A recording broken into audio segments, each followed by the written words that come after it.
आकाशवाणी गोरखपुर से भोजपुरी समाचार।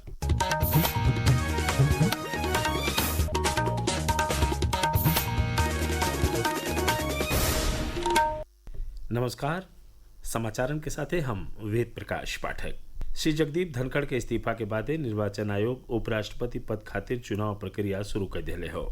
एगो रिपोर्ट।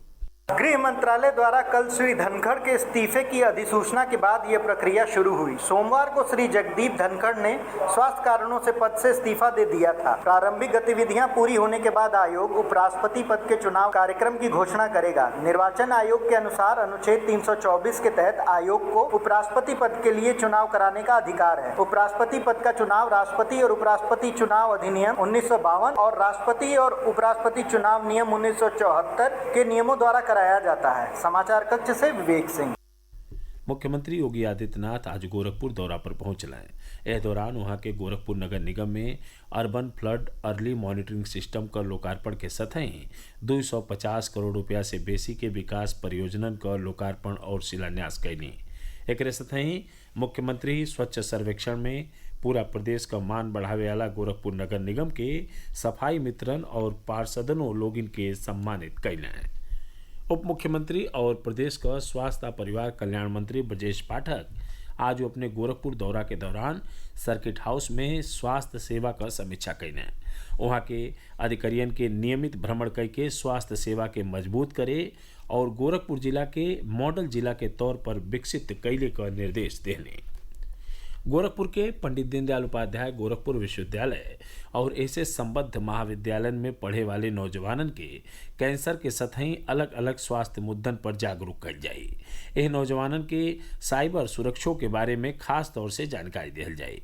एक खातिर एम्स गोरखपुर, स्वास्थ्य विभाग गोरखपुर विश्वविद्यालय और हनुमान प्रसाद पोद्दार कैंसर अस्पताल आ शोध संस्थान संयुक्त रूप से पहल कैले हो। गोरखपुर का मुख्य चिकित्सा अधिकारी डॉक्टर राजेश झा बतौले कि नौजवानन के कैंसर जागरूकता, मासिक धर्म स्वच्छता, एनीमिया मुक्त भारत, तंबाकू का रोकथाम, स्वस्थ जीवन शैली, टेलीमानस आ मानसिक स्वास्थ्य, स्वस्थ आहार और साइबर सुरक्षा जैसे मुद्दन पर जागरूक कैल जाये। आज राष्ट्रीय प्रसारण दिवस हो। बरिस 1927 में अजुआ के दिन ने देश में पहला रेडियो प्रसारण इंडियन ब्रॉडकास्टिंग कंपनी का बॉम्बे स्टेशन से शुरू भइल है। बरिस 1956 में प्रसारक का नाव आकाशवाणी हो गई। आज के दिन भारत के विकास, शैक्षिक प्रसार और सांस्कृतिक संरक्षण में प्रसारण के खास भूमिका के दर्शावेला। यह मौका पर प्रसार भारती का अध्यक्ष नवनीत कुमार सहगल कहने की आकाशवाणी कई बरिस से शिक्षा, सूचना और मनोरंजन के बढ़ावा देने में खास भूमिका निभा रहा हो। आकाशवाणी की 90 वर्ष की यह यात्रा किसी वट वृक्ष की तरह रही है, जिसकी जड़ें इतिहास में हैं और शाखाएं हमारे सपनों की साथ विस्तार पा रही हैं। 90 वर्ष में आकाशवाणी ने जो कुछ रचा वह एक प्रसारण नहीं है बल्कि एक संस्कृति की तरह है। आकाशवाणी लगभग 23 भाषाओं में 182 बोलियों में प्रसारित करता है। प्रसार भारती का सीईओ गौरव द्विवेदी कहना कि 90 बरिस पुरान राष्ट्रीय धरोहर के तौर पर आकाशवाणी अजुओ मजबूती से आगे बढ़ी रहा हो। वहीं आकाशवाणी का महानिदेशक डॉक्टर प्रज्ञा पालीवाल गौड़ कहलिन कि भारतीय प्रसारण का यात्रा परिवर्तनकारी और राष्ट्र निर्माणकारी रहल हो। सावन के शिवरात्रि के मौका पर आज बनारस के श्री काशी विश्वनाथ धाम और प्रभु राम का नगरी अयोध्या के सतही प्रदेश भर के शिव मंदिरन में आस्था का जनसैलाब उमड़ रहा हो। बिनई मंगला आरती के बादे मंदिर का पट खुलते शुरू भयल दर्शन पूजन का सिलसिला अबहिनो जारी हो। बनारस में बाबा विश्वनाथ धाम, कैथी स्थित मार्कंडे महादेव मंदिर, महामृत्युंजय मंदिर और केदारेश्वर मंदिर के सतही कई गो शिवालय में श्रद्धालु भिनहिए से जलाभिषेक कर रहा है।